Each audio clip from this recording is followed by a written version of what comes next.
How you doing today, everybody? It's WatchDisplay here. I'm back with another review. This specific watch just came back from a full service, and it is actually one of the watches in my personal collection. However, it is for sale. Everyone knows I'm kind of a serial flipper, so if it has a price, I'll probably sell it, except for my Datejust. I'm keeping that one. But this one is the Hamilton Jazzmaster. It's the automatic chronograph, and the actual model on this is the H32616133. Like I said, it is an automatic movement. It is a Hamilton Calibre H21, which is a modified version of the Valjoux 7750.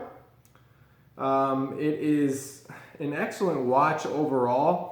It has a 60-hour power reserve. I mean, that's something else. My Datejust doesn't even get that. Datejust 2 doesn't even get that. It's a 42 millimeter in diameter case, 12 millimeters in thickness, and for this movement, after being modified, that's definitely a great for a chronograph. You know, we see a lot of watches with this similar movement, and it, 13, 14, and up to past 15 millimeters in thickness.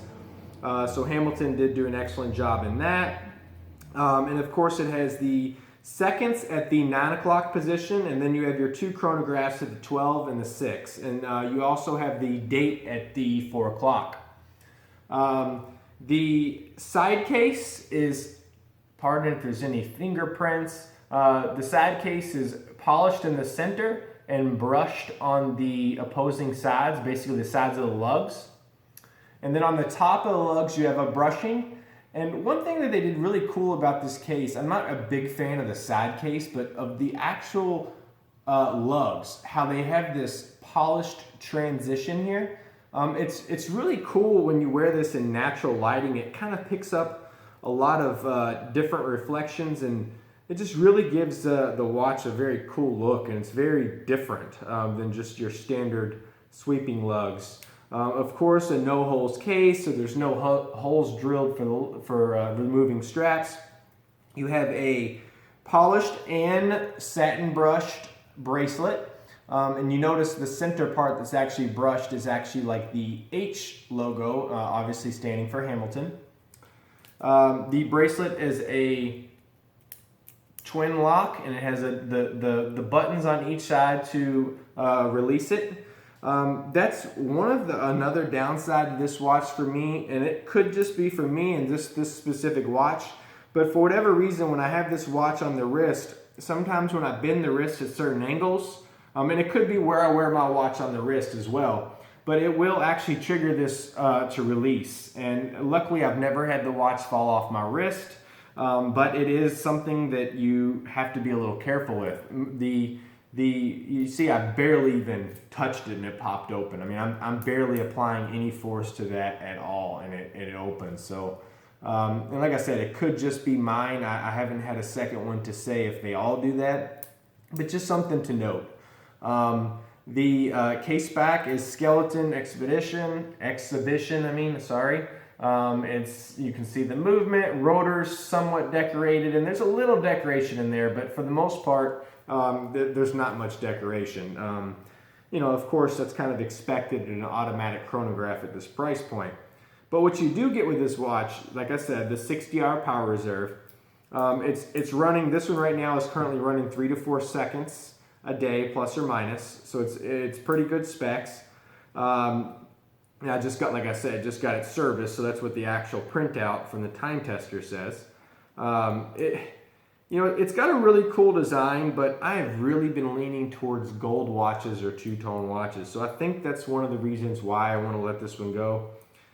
And, it's a beautiful watch. The dial on the center portion, you can't see it in a lot of pictures, and even you probably won't be able to see it in the video, but in the center you have this circular kind of bullseye. It's a little shiny. It's not matte, and it's not like a maxi dial on a Rolex where it's very, very shiny or glossy. That's probably the proper word to say.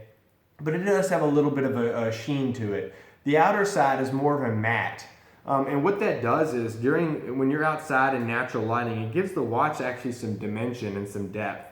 And then also something you're not going to see on the video, is the actual chronographs themselves. They actually have like a circular pattern in there that's, you know, it's detailed or whatnot. And then the actual rings, which you'll see are silver, they also have a little bit different circular in terms of how thick the actual engravings are. So there is a lot of detail on this watch that many people can't see in photos. So in person, the watch is definitely a beautiful watch. Movement is very crisp when winding. Really, overall, it's just a very durable, rugged chronograph. I mean, it is a solid watch. It feels very substantial. You're not getting a poorly executed or a watch that Hamilton skimped on quality. I do think that the bracelet the actual mechanism itself could be upgraded a little bit, but overall the bracelet itself at 22 millimeters and really no taper. I'm usually a huge fan of tapering bracelets. But this one, I mean, it's relatively comfortable, but the head of the watch is heavy, so it does wear a little top heavy. The lug to lug on this, if I'm not mistaken, let's check it real quick because I can't honestly remember. These are plastic calipers, so it doesn't really, it's really hard to actually. Lug to lug on this is 49 millimeters. So, you know, at 42 on the case size and 49 lug to lug, that's not really a bad size. It fits many wrists. My wrist is 6 3/4. Right now I have the vintage Elgin on. It has, this was my grandfather's watch. It has a beautiful sunburst pattern on it, date window at the 3 o'clock, lume even, and the lume still works a little bit, which is surprising. And there's definitely some nice patina on the dial, which I'm not a huge fan of patina, but that's my thing. I would rather not even be there, but there's a lot of people that just love patina. So whatever you like, you know. But overall, I think it's an excellent watch, you know, at the price point that it is. And feel free, if you want to direct message me on Instagram. Like I said, my Instagram is at WatchDisplay. I've got this currently listed on the forums. It's not too much lower than Jomashop's price, and the reason I'm doing that is the condition. The condition on this specific one is about 95%. A lot of the surface scratches have been removed, and I've barely worn this thing since I got it back from service, mainly to take photos and stuff like that.